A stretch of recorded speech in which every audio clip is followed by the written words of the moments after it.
अस्सलाम वालेकुम जी and welcome to my channel. आज की वीडियो में जनाब हम बात करेंगे बेबी रैशेस के बारे में। मैं ना सिर्फ आपको ये बताऊंगी कि आपके बेबी को अगर रैशेस हो गए तो आपने ठीक कैसे करना है उनको, बल्कि मैं प्रिवेंशन की बात भी करूंगी, यानी वो छोटी छोटी केयरफुल रहने वाली बातें जिन पे अगर आप अमल करेंगे तो बेबी को रैशेस होंगे ही नहीं। बेबी रैशेस गर्मियों का सबसे ज़्यादा मसला है और मैं बहुत ज़्यादा चाह रही थी कि गर्मियाँ शुरू होते ही मैं ये वीडियो बना लेती, क्योंकि बहुत सारे लोग मदरहुड वीडियोस में ये वीडियो रिक्वेस्ट कर चुके हैं। लेकिन you guys know I been busy with the house and with the move and everything, तो मैं ये वीडियो पहले नहीं बना सकी, but I am finally sitting down to film this video and I know I am overdressed for the occasion. I've been testing some of these eyeshadows out, so I look like this, for which I apologize. But yeah, without further ado, let's jump right into today's video and talk about everything you need to do about prevention and cure of baby rashes. So हम पहले बात कर लेते हैं prevention की, इसलिए क्योंकि कहा जाता है prevention is better than cure. और मुझे ऐसा लगता है कि डायपर्स रैशेस के मामले में तो बिल्कुल ऐसा है कि छोटी छोटी कुछ बातों का ख्याल रख के आप आराम से बेबी रैश को प्रिवेंट कर सकते हैं। जो सीजन मॉम्स होती हैं, एक्सपीरियंस्ड मॉम्स होती हैं, वो एक आधा सीज़न गुजार के ये बातें समझ जाती हैं। लेकिन अगर आप न्यू मॉम है और आपका बेबी गर्मियों में हुआ है तो आपके लिए कुछ बातें जाननी बहुत ज़रूरी हैं। सबसे पहले ये कि न्यूबॉर्न बेबी की स्किन बहुत ज़्यादा सेंसिटिव होती है। नंबर 2 ये कि जो डायपर और वाइप्स का मटेरियल होता है वो बहुत ज़्यादा जेंटल नहीं होता, it's a pretty harsh material. और तीसरी बात ये कि whatever the baby is like letting out in the diaper, whatever they are doing in the diaper, it obviously contains like acids and like things like that if like stay in contact with the baby's skin for longer periods of time, so it will damage the baby's skin. So इन सारी बातों को अगर आप नज़र में रखें along with Pakistan की गर्मी in June and July, तो all of that is like a good recipe for very bad baby rashes.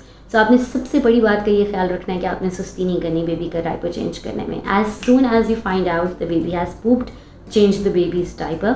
और अगर बेबी ने पूप नहीं भी किया है तो लाइक गिव योरसेल्फ 4 hours, थोड़ा सा इस तरह की विंडो दे दें, every 4 hours change the baby's diaper. I mean I totally understand as a first time mom, sleepless nights और like टायरिंग स्केड्यूल्स, उस सब के दौरान कभी सुस्ती हो भी जाती है और इंसान उस तरह नहीं चेंज कर पाता है।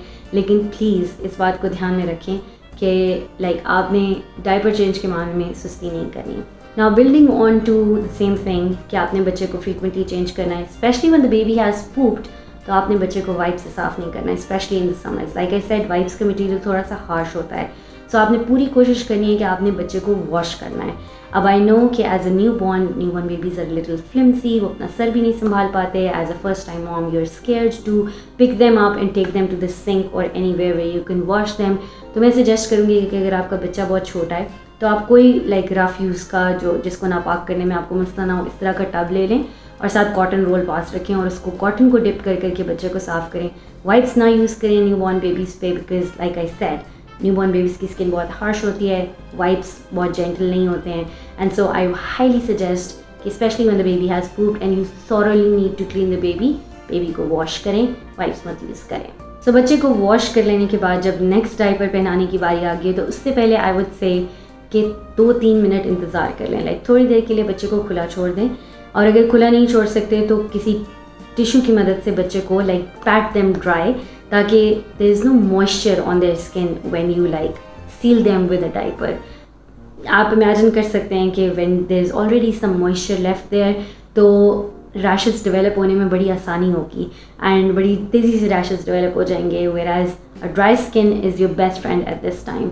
इसलिए कोशिश करें कि कोई टॉवल या टिश्यू पेपर पास रखें and PAT the baby thoroughly dry before putting on a new diaper on them. चौथी बात ये कि एवरी नाउ एंड देन बच्चे को रैश क्रीम अप्लाई कर दें एहतियातन। बच्चे को रैश हुआ हुआ है या नहीं हुआ हुआ, अब रैश क्रीम लेट्स से हर हफ्ते में 2 दफ़ा ऐसे ही बच्चे को अप्लाई करते हैं। Once you have wash the baby और उसको आपने ड्राई भी कर दिया, then apply a rash cream और उसके बाद आप बेबी को डायपर पहनाते हैं, तो उससे भी बहुत हद तक रैशेस की प्रिवेंशन हो जाती है। And last but certainly not least मैं रेकमेंड करूँगी कि अगर आपका बच्चा छोटा है, न्यू बॉर्न है स्पेशली, तो बहुत आसान है, गर्मियों में कोई मसला नहीं है, थोड़ी देर के लिए बच्चे को खुला छोड़ते हैं। आई नो हम डाइपर्स के दौर के लोग हैं तो हमारे लिए ये अनइमेजिनेबल है बच्चे को खुला छोड़ना, लेकिन बच्चे को आप खेलने के लिए लिटा के छोड़ते ही हैं। सो नीचे कुछ वाटरप्रूफ शीट्स, कुछ लाइक ऐसी शीट्स जो कि अगेन नापाक होने में कोई मसला ना हो, जो सोक कर लें anything if the baby does anything, तो आप बच्चे को थोड़ी देर के लिए खुला छोड़ें, उसे हवा लगने दें एंड लाइक लेट्स से एक दिन में हर रोज़ 10-15 मिनट के लिए अगर आप ये रूटीन अपनी बनाएंगे तो बच्चे के rashes like it will be very hard for the rashes to develop, क्योंकि आप उनको वो फेवरेबल इन्वायरमेंट नहीं दे रहे हैं for the rashes to actually develop. So though these are a few things, if you take care of them, अगर आप इन छोटी छोटी बातों का ख्याल रखेंगे तो बच्चे को रैश होगा ही नहीं. But let's say for any reason बच्चे को रैश हो गया, लेट्स से आप घर से बाहर थे, आपके पास बच्चे को चेंज करने की अपॉर्चुनिटी नहीं थी, बच्चे ने पूप कर दिया, you couldn't change the baby for a while and now the baby has a really bad rash. So अब आपने उसको क्योर कैसे करना है, अब इसके बारे में बात कर लेते हैं. सो अगर बेबी को एक दफ़ा रैश हो गया है, एंड स्पेशली अगर आपका न्यू बॉर्न है, तो trust me as a mother you want to do everything to take the pain away. जब बच्चा रैश की तकलीफ से रोता है तो लाइक दिल को कुछ होता है. Literally my baby developed a rash at a very young age. वो जून की पैदाइश थी and like it seems like the worst thing to happen. So एक दफ़ा बेबी को रैश हो जाए, उसके लिए ओवरऑल तो मेरी एडवाइस ये होगी कि आपने वो सारे काम करने हैं जो मैंने अभी आपको रेकमेंड किए प्रिवेंशन में. आपने बेबी को हर डायपर चेंज पे वॉश करना है, आपने उसको थॉरली ड्राई करना है, थोड़ी देर के लिए उसको खुला छोड़ना है ताकि उसके रैशेज़ को हवा लगे एंड रैशेज़ जल्दी हील करें. एंड आपने लाइक ओवरऑल वो सारी चीज़ें करनी है जो हम प्रिवेंशन में कह रहे थे. बट उसके अलावा in my personal experience what has always worked for me is कि आपने बेबी को हर डायपर चेंज पे रैश क्रीम से थोप देना है. आपने उसे फुल तरह से रैश क्रीम लगा देनी है. एंड मेरे पर्सनल एक्सपीरियंस में Sudocrem is the absolute best rash cream for adults and for babies alike. Like it heals your rashes like nothing else. तो आपने सूडोक्रेम लगा देनी है बच्चे को अच्छे तरीके से. एंड उसके बाद डायपर पहनाने से पहले आपने कॉर्नफ्लोर लेना है और वो भी इसी तरह थोप देना है बेबी के ऊपर. What you are essentially trying to do is कि आप क्रीम और पैम्पर के दरमियान एक बैरियर बनाना चाहते हैं. अगर आप डायपर फ़ौरन पहना देंगे क्रीम लगा के तो क्रीम उतर जाएगी. व्हाट वी वांट इज़ कि क्रीम स्किन पे लगी रहे थोड़ी देर और स्किन को हील होने का टाइम मिले. या तो आप अगर छोड़ सकते हैं तो बेबी को खुला छोड़ दें रैश क्रीम लगा के. अगर आप नहीं, फॉर एग्जाम्पल अगर बच्चा सो रहा है सुकून में, इस वक्त हिल जुल नहीं रहा, तो यू कैन डू दैट. लेकिन अगर आप ऐसा नहीं कर सकते तो रैश क्रीम लगाएं अच्छे तरीके से और उसके ऊपर आपने थोप के कॉर्नफ्लोर लगा लेना है अच्छे तरीके से ताकि वो थोड़ी क्रीम हार्डन हो जाए. इफ़ दैट हैपन्स तो जब आप उसे डायपर पहनाएंगे तो क्रीम राइट अवे मिटेगी नहीं, लाइक हिलेगी नहीं अपनी जगह से.